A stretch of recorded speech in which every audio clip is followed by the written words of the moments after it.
Please remember this, अब से लेके नीट एग्जाम में 21 हफ्ते बचे हैं। कम से कम 15 क्लासरूम टेस्ट लिखने की कोशिश करिए। आपके शहर में यदि क्लासरूम टेस्ट सीरीज के सेंटर्स हैं, प्लीज यूज दैट अपॉर्चुनिटी। उसका आपको एग्जाम के दिन बहुत ज्यादा फायदा होगा। आपका कोई भी सवाल है वीडियो के कमेंट सेक्शन में मेरे से पूछ सकते हैं, पर मुझे कमिट कर दीजिए आपने सारे टेस्ट दीवार पे चिपका लिया, पहली चीज, और आप उन टेस्ट के लिए रिवाइज कर रहे हैं हर रोज 3 घंटे, अब से लेके संडे तक। गुड इवनिंग स्टूडेंट्स, अब से लेके नीट एग्जाम में 5 महीने बचे हैं, 21 वीक्स।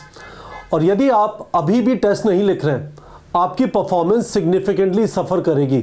मैं वापस बोल देता हूं, आप अभी भी टेस्ट नहीं लिख रहे हैं, आपकी परफॉर्मेंस सिग्निफिकेंटली सफर करेगी। हमारा फोकस इस प्लेटफॉर्म पे एमसीक्यू प्रैक्टिस और टेस्टिंग को लेकर।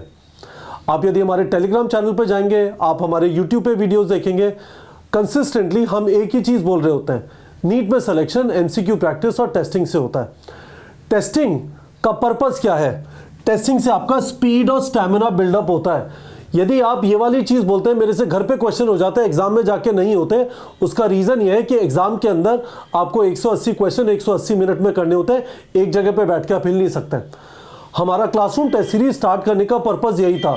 बच्चे घर पे बैठ के जब टेस्टिंग करते हैं, वो कुछ भी कर रहे होते हैं, उठ के चले गए, बुक खोल ली, सोल्यूशन देख लिए, कोई उनको इन्विजिलेट नहीं कर रहा, सारा पर्पस डिफीट हो जाता है। 340 सेंटर है हमारे इस टाइम पे ऑल ओवर इंडिया इसी पर्पस को लेके।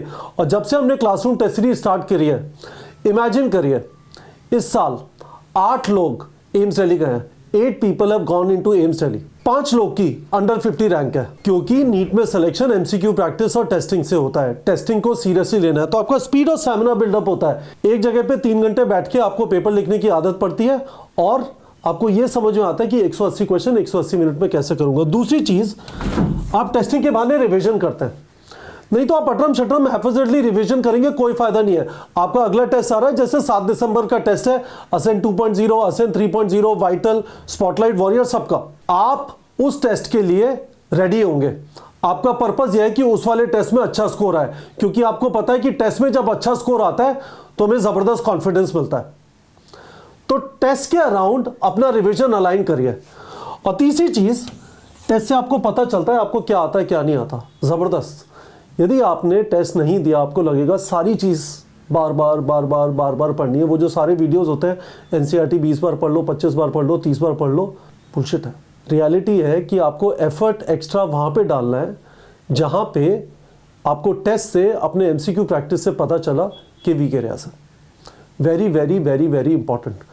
अब से लेके नीट एग्जाम तक कम से कम आपको 15 क्लासरूम टेस्ट देने हैं। आप घर पे बैठ के जितने भी टेस्ट लिखते हैं, वेरी गुड। क्लास में जाके टेस्ट लिखेंगे तो एग्जैक्ट एक जगह पे बैठ के कोई इंश्योर कर रहा होगा, जो आपका इन्विजिलेटर, कि आप एक जगह पे बैठ के 3 घंटे एग्जाम लिख रहे हैं। उस चीज की आदत पड़ना बहुत ज्यादा जरूरी है। तो मुझे आपसे कमिटमेंट चाहिए वीडियो के कमेंट सेक्शन में। आप 7 दिसंबर का टेस्ट लिखेंगे। यदि आप हमारी टेस्ट सीरीज ज्वाइन करना चाहते हैं अक्रॉस 340 सेंटर्स, किसी से बात करना चाहते हैं, नीचे गूगल फॉर्म का लिंक है, भर दीजिए, कोई आपको कॉल करके डिटेल दे देगा। आज से एग्जाम तक कम से कम डेली 2 से 3 घंटे रिवीजन के लिए दीजिए। सारा टाइम नहीं देना प्लीज।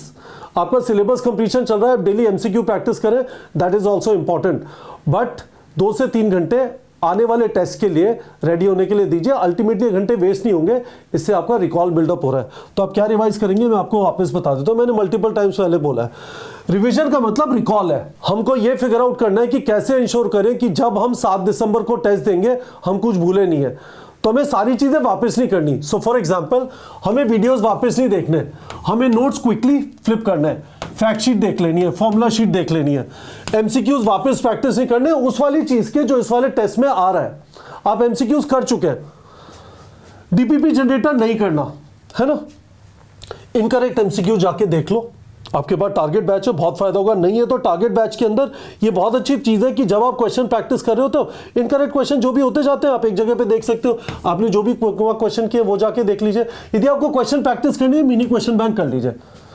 नीट 2025 लेवल क्वेश्चन नहीं करने रिवाइज करने के लिए। और कस्टम टेस्ट जनरेटर की भी जरूरत नहीं है। हालांकि कुछ लोग ये भी करते हैं कि जो संडे को टेस्ट आ रहा है उसी का कस्टम टेस्ट जनरेट करके दे दिया, तो उससे क्या होता है कि आपको आदत पड़ जाती है। मैंने आपको बता दिया क्या क्या रिवाइज करना है ना, where and what to revise, दोनों चीजें बता दी। अब मैं आपको प्लेटफॉर्म पे जाके बता देता हूँ ये इनकरेक्ट बुकमार्क क्वेश्चन कहाँ पे है। This is very very good. तो देख लीजिए, आप मेन्यू पे आएंगे, माय क्वेश्चंस पे आ जाओ। सिंपल है गाइज, ये बहुत ज़्यादा इंपॉर्टेंट है, ये एक सिग्निफिकेंट बेनिफिट है आप यदि यहाँ से प्रिपेयर करें। सो फॉर एग्जांपल, तो जैसे इनकरेक्ट क्वेश्चन है, फोटोसिंथेसिस संडे वाले टेस्ट के अंदर है, फोटोसिंथेसिस जाके देखा है ना और फिल्टर कर लिया। तो फोटोसिंथेसिस में जो भी क्वेश्चन आपके गलत हुए सारे यहाँ पे आ जाएंगे। यदि आप इन्हें देख लेंगे तो ऑब्वियसली आपको याद आ जाएगा कि हाँ यार मैंने ये वाली गलती की थी, अब मैं ये वाली गलती नहीं करूंगा। इसी तरह से आपने बाकी चैप्टर्स का कर लिया। सिमिलरली आपने जो क्वेश्चन बुकमार्क किए हैं वो भी यहाँ पे आप आके देख सकते हैं। यहाँ पे इनकरेक्ट की जगह आपको बुकमार्क क्वेश्चन करना है, वापस फिल्टर कर लिया, आ जाएगा।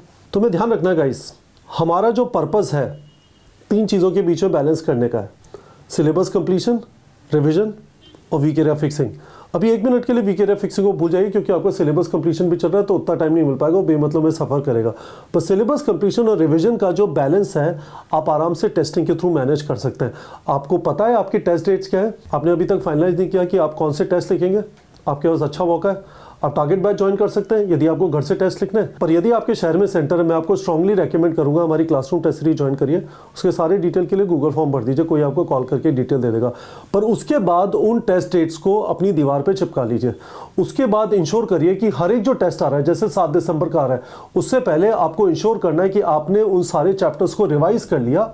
आपने पढ़ा था एक बार सिलेबस कंप्लीशन के टाइम पे, अब आपने उनको रिवाइज कर लिया टू इंश्योर कि आप उन्हें भूलें ना। Very very very very important. तो मैं आपको फाइनली वापस बोल देना चाहता हूँ, प्लीज़ रिमेंबर दिस, अब से लेके नीट एग्जाम में 21 हफ्ते बचे हैं। कम से कम 15 क्लासरूम टेस्ट लिखने की कोशिश करिए। आपके शहर में यदि क्लासरूम टेस्ट सीरीज के सेंटर्स हैं, प्लीज़ यूज़ दैट अपॉर्चुनिटी। उसका आपको एग्जाम के दिन बहुत ज़्यादा फायदा होगा। आपका कोई भी सवाल है वीडियो के कमेंट सेक्शन में मेरे से पूछ सकते हैं, पर मुझे कमिट कर दीजिए, आपने सारे टेस्ट दीवार पे चिपका लिए, पहली चीज़। और आप उन टेस्ट के लिए रिवाइज कर रहे हैं हर रोज़ 3 घंटे, अब से लेके संडे तक। मुझे वीडियो के कमेंट सेक्शन में आपसे प्रॉमिस चाहिए, यदि आप रेगुलरली टेस्टिंग करेंगे एग्ज़ाम के दिन आपको उसका बेनिफिट दिखाई देगा। और यदि आप अभी भी टेस्ट नहीं लिख रहे, आप सफ़र करेंगे, please don't do it, start writing test now, it is a good time. ठीक है बच्चों।